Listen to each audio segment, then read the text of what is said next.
ஆணிவேராக இருக்கிறது. அதை உணராமல் தண்ணீரை வீணாக்குவதால் நாடே பாலைவனமாக விடும். என்மை உணர்ந்த இந்த நாடகத்தை நாங்கள் உங்கள் முன் சமர்ப்பிக்கிறோம்.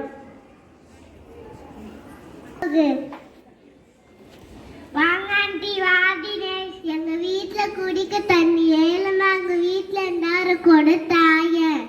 அதையா கேக்குறீங்க ஆண்டி? எங்க வீட்டுல காலையில தண்ணி தீந்து போச்சு. அம்மாடி லோக பிரியா, என்னங்க பாட்டி எல்லாம் ஒரு மாதிரி இருக்கு, கை கால்லாம் நடுங்கு. தண்ணி இருந்தா 2 மடங்கு வாங்கிட்டு வாமா.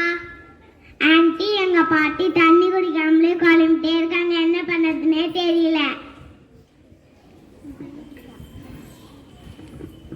சரி வாங்க போலாம்.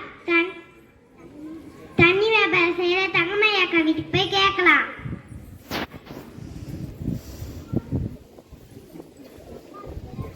வாங்க வாங்க, என்ன வேண்டும்? தங்கமையாக்கா, எங்க வீட்டுல குடிக்க தண்ணியே இல்ல. உங்க வீட்டுல குடிக்க தண்ணி இருந்தா தாங்கல.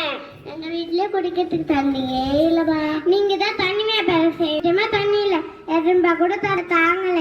நீங்க 500 ரூபாய் கூட தராத. எங்க வீட்டுல குடிக்கிறதுக்கு தண்ணியே இல்லப்பா. அத்தை சந்துல எங்க ஆண்டி வீடு இருக்கு, அங்கதான். வாங்க வாங்க, இங்க யாருக்கும் உடம்பு சரியில்லை.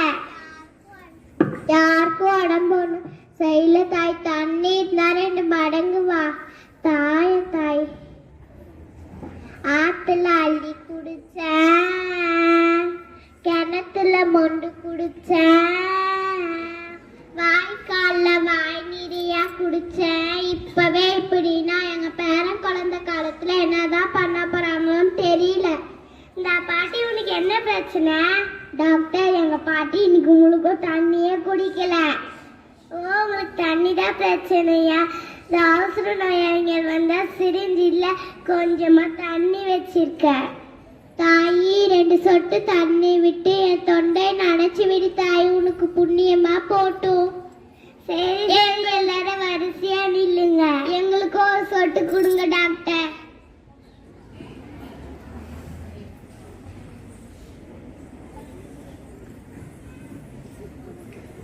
அப்பாடா, இப்பதான் உசுறு வந்த மாரி இருக்கு. இனிமே நாங்க தண்ணியே வீணாக்கவே